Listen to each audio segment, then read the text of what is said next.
en attendant borom xaal bi di romb ma nuyu leen yéen ñëpp balaa muy yàq seen nuyoo bi Galsen Girl Power macha allah Serigne Saliou et Djibi jërëjëf à toi également Adji Fama yéen ñëpp ziar naa leen maa ngi ñëwaat ci kanam ñu continuer waat ziar yi alors en attendant ñu waxtaanee réew mi ak tolluwaay bi tuuti le temps nga préparer ma tamit sama yooru tey bi boobu mu tegal ma ko noonu maa ngi ñëw ci kanam song ko alors en attendant Serigne Saliou Gueye sànq bi ñun bi ñuy annoncé suñu émission ñu gis beneen annonce itam foofu laa koy tàmbale parce que c'est l'actualité tey ji ñetti ponk moo ci gën a fës moom dinañu waxtaanee waxi mairie bu Ndakaaru dem ba ci assemblée waxtaanee ka waaye nag am na lu rëy a rëy loo xam te ne moom nga dencal téléspectateurs yi ak internautes yi mooy scandale foncier yi may dégg ci suuf si non yooyu moom boo wow c'est grave alors Serigne Saliou bi ñuy annoncé ñun suñu émission am ku génn itam def annonce xaw ma moom la am du moom muy Barthélémy Diaz mu ne day wax tey jii ci kanamu sénégalais yi woo taskatu xibaar yi waaye fam leen woo moom moo jur question bi mooy mairie bu Ndakaaru alors xamuñu ndax stratégie la ou pas mais lu mu ci mën di doon lan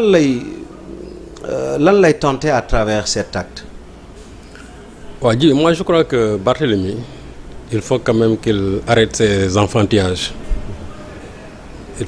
ses enfantillages parce que moom présentement nii administrativement il n'est plus le maire de Dakar. Donc dès l'instant que il n'est plus maire de Dakar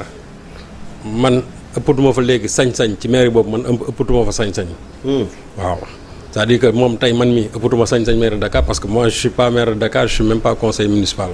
Citoyen simple la fa quoi mais moom newul dara léegi.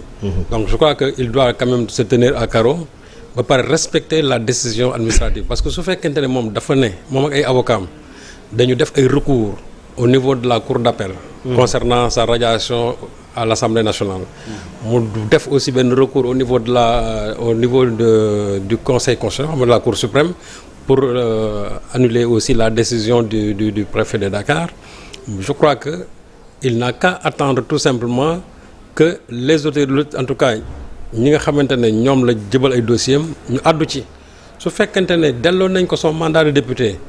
il retourne à l'Assemblée nationale su ko neexee su fekkee ne delloo nañ ko aussi son mandat de maire il retourne à la mairie de Dakar mais mënoo wax ne tey yow da nga def recours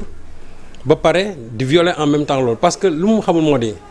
dès l'instant que l'autorité administrative prend une décision la décision devient exécutoire parce que ici nous sommes en matière administrative loolu il faut que Barthélémy xam ko il faut aussi que ses avocats le sachent mais man li ma jaaxal xaw ma bett bon je ne sais pas mooy ces avocats qui déclarent comme Barthélémy l'avait déclaré que la condamnation définitive de Barthélémy c'était depuis 2017 bi nga xamante ne demoon nañ en première instance parce que ñoom li ñuy wax ne c'est une condamnation définitive mooy que loolu ñu waxoon foofu jëloon comme décision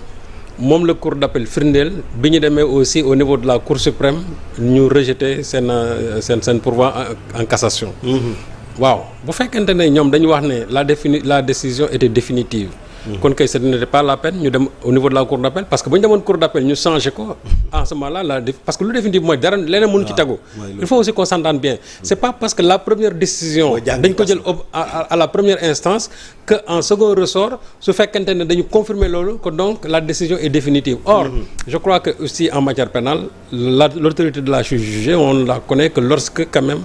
toutes les voies de recours sont épuisées.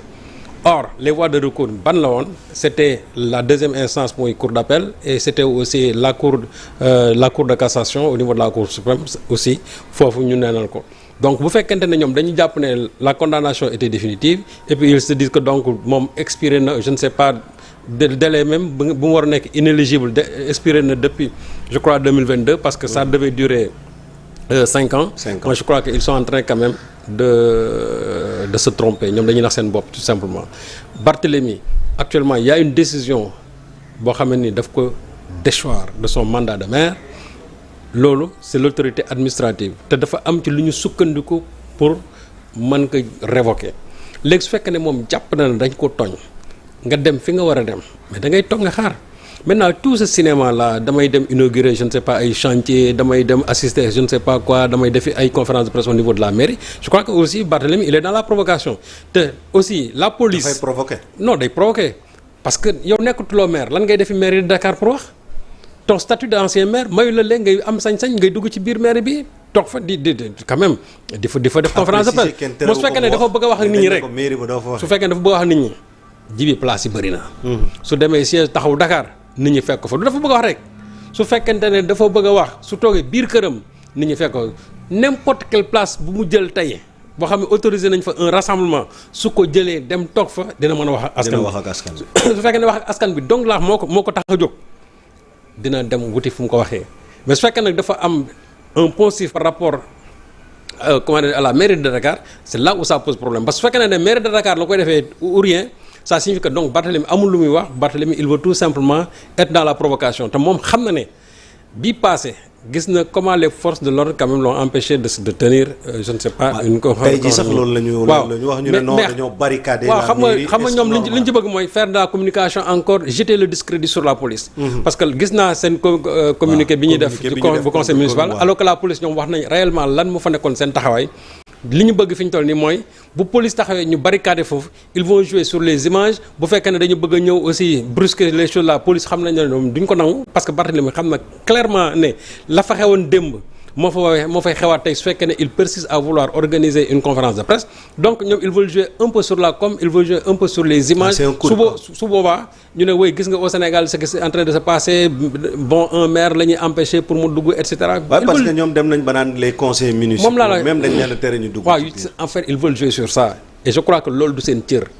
bu fekkente ne ñoom jàpp nañ ne c'est des républicains bu fekkee ne ñoom jàpp nañ ne ils sont respectueux de la loi yow mënoo dem nga déposer ses recours au niveau en tout cas devant des juridictions ñooñu génneeguñu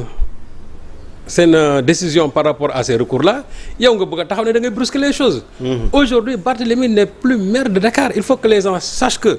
le recours en matière administrative n'a pas une force n'est pas suivi d'effet suspensif il a une force exécutoire donc jusqu'au moment où les juridictions vont lui donner raison ou pas Barthélémy ne peut pas être maire n'est pas maire de Dakar comme que nag moom newul maire de Dakar actuellement aussi il n'est pas député amul sañ-sañ dem assemblée foofu ne dafay toog amul sañ-sañ aussi tax dem maire de Dakar ne dafay organiser conférence de presse c'est pourquoi ma ne Barthélémy est dans la provocation li muy def c'est de l'enfantillage et ce qui est gravissime et déplorable aussi mooy ñi nga xamante ne tey ñoom ñooy jël sa défense duñ ko wax dëgg que ça soit les organisations de la société civile que ça soit en tout cas yenn intellectuels yi wala yenn avocats yi nit bu fekkee ne newuloo ci dëgg da nga koy wax moom xam na ne actuellement nekkul ci dëgg ñi ànd ak moom nañ ko wax ne nekkul ci dëgg il faut qu'il se tienne à carreau léegi nag nit ñi xamuñu ku fayu xamuñu ku tooñ ku fayu lañ xam fi ñu toll nii Barthélémy ci tooñ la nekk léegi nag su fekkee ne la police riposté na taxaw ne fii kenn du fi dugg ñoom suñu bëggee brusquer les choses police am na le monopole légitime de la violence buñ ko waree utiliser dinañ ko utiliser su boobaa de grâce qu'on jette pas le discrédit sur la police parce que police bi tant que respecté nañ ñoom loi bi nga xamante ne moo am mooy que ñoom Barthélémy amul droit mu dugg ci mairie bi dafa tenir une conférence de presse su boobaa la police n'agira pas mais suñu bëggee nag jàll d'un cran loo xamante ni yoon mayu leen ko su boobaa aussi la police va user de toute la loi ci ni nga xam ne moom la ko yoon mayee léegi Barthélémy moom na xam ne il n'est plus le maire de Dakar te loolu xam na ko yow new la maire de Dakar ba pare nga bëgg a taxaw ne da nga fay organiser conférence de presse ci ban statut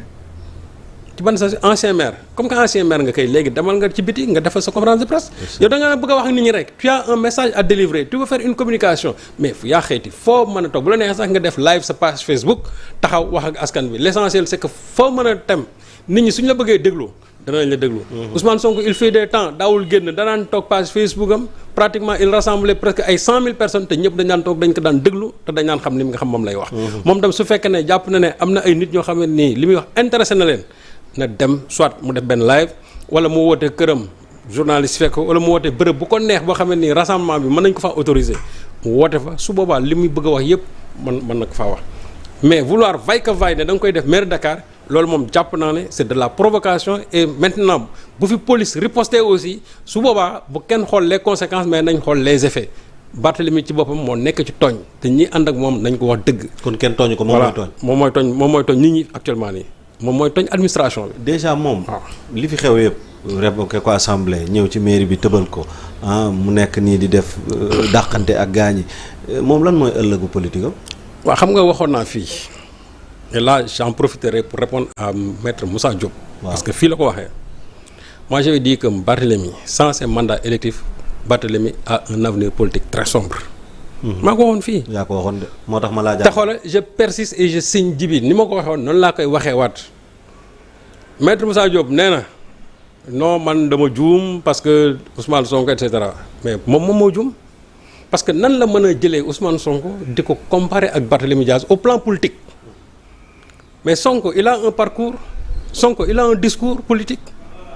loolu moo ko mën a permettre tey li mu di ko dal yëpp mu dellu c'est-à-dire mu taxaw fa mu taxaw wala ba taxaw sax feneen foo xam ne nit ñi foogee wuñ ko woon mais Barthélémy n'a pas de parcours Barthélémy n'a pas de discours. Quand je parle de discours mooy quelqu'un boo xam ne da nga am un projet politique boo xam ne war nga ko mën a jaay nit ñi pour ñu adhérer ci. soo déggee ma ne da nga am parcours mooy da nga am ay benn trajectoire politique boo xam ne tey may na la légitimité yow pour nga war a mën a taxaw ne da ngay porter un projet politique. Barthélémy n'a rien de ça. Barthélémy n'a pas d'appareil politique boo xam ne mën na ko permettre aujourd'hui qu'il survive ci li nga xam ne actuellement moo koy dal Ousmane Sonko lu ko mën a dal jour boobu la Pastef gën a nekk un parti fort Pastef même bi ñu ko tasee parce que tas bi c'était formel mais biñ ko tasee moo leen gën a permettre sax ñu gën a réorganiser wu gën a war a mën a am taxawaay. te loolu moo li may doole Ousmane Sonko ci la bokk. mais tey xanaa Me Moussa Diop du ma wax ne sa taxaw la qui est aujourd'hui en 1000 morceaux moom mooy ci la Barthélémy di wéeru d'ailleurs Barthélémy sax moom ne compte même plus sur le taxaw il n'est même plus de taxaw. et c'est ça qui montre pourquoi bi mu nekkee jafe-jafe yi presque gis loo sax waa taxaw yi à ses côtés. bon ñenn ñi peut-être de façon principielle wala de façon vraiment timide di ñenn ñi par kii bon def nañ benn genre déclaration de soutien de principe. mais du loo xam ne ni ñoom egg na seen biir xol parce que Barthélémy la cassure au sein de taxaw dafa c'est-à-dire c'est une cassure très profonde. Il y a une déchirure entre Barthélémy et beaucoup de membres yoo xam ne dañu nekk biir taxaw donc pour dire à Me Moussa Diop que aussi ni ngay comparaison n'est pas raison Barthélémy mënoo ko comparer ak Ousmane Sonko. Ousmane Sonko il a un parcours il a un discours il a un appareil politique boo xam ne tey bu yëf yi demoon ba métti la preuve aujourd'hui il n'est pas président de la République mais il a proposé quelqu'un boo xamante ni moo nekk dans son parti pour mu mën a nekk président de la République aujourd'hui au sein de taxaw mënoo fa gis loolu Barthélémy mouvement bi muy jiite mënoo fa gis loolu la preuve même lu ko weesu menoom Barthélémy lu weesu Barthélémy keneen kan nga ci xam ku war a mën a taxaw wax lu nit ñi mun dégg xam nga ci kenn tey moom Maître Moussa Diop moom ci boppam soo ko interpellé woon nga ne ko wax ma kan mooy le numéro de Barth mun la ko wax nga ne ko wax ma benn compagnon de Barth boo xam ne su taxawee politiquement nit ñi déglu ko mun la ko wax biir Pastef say soo taxaw nga ne à part Ousmane Sonko keneen kan nga fa war a mën a dégg bu waxee nit ñi déglu ko mën nañ la citer 1000 personnes tel n'est pas le cas chez Barth moo tax ma ne Barthélémy sans ses mandats électifs il a un avenir politique sombre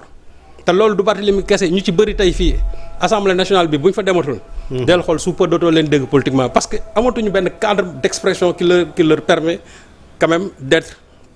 toujours d'avoir une existence politique loolu la donc Barthélémy fi ñu toll nii bu fekkee ne il avait un parti solide ou bien un mouvement politique solide sans ces mandats électifs dina war a mën a taxaw exister sur le terrain politique mais nañ may fii ak ay fan. su fekkente ne en tout cas ces recours là yëpp rejeté nañ ko tu verras. léegi fu ñuy tàbbi ndax dañuy dem ci délégation spéciale wala dañuy falaat rek. bon léegi il appartiendra à l'autorité de juger de la pertinence d'une délégation spéciale ou pas. su fekkente ne ñoom jàpp nañ ne texte yi loolu la leen may pour ñu def ko l'autorité va le faire su fekkee ne dañu jàpp ne c'est au sein du conseil municipal où il faut faire une nouvelle élection aussi l'autorité va le faire. li ci wër ba wër daal mooy lépp lu ci maanaam jibi autorités yi moom ils vont toujours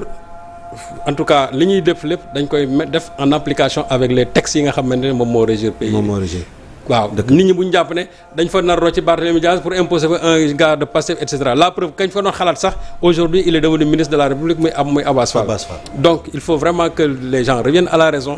xam ne Barthélémy aujourd'hui il n'est plus maire de Dakar Barthélémy n'a plus aujourd'hui autorité pour organiser quoi que ce soit au sein de la mairie de Dakar loolu moom mooy wax bi te man nee naa leen lii première phase yi la. deuxième phase bi après il faut revenir sur la gestion de la mairie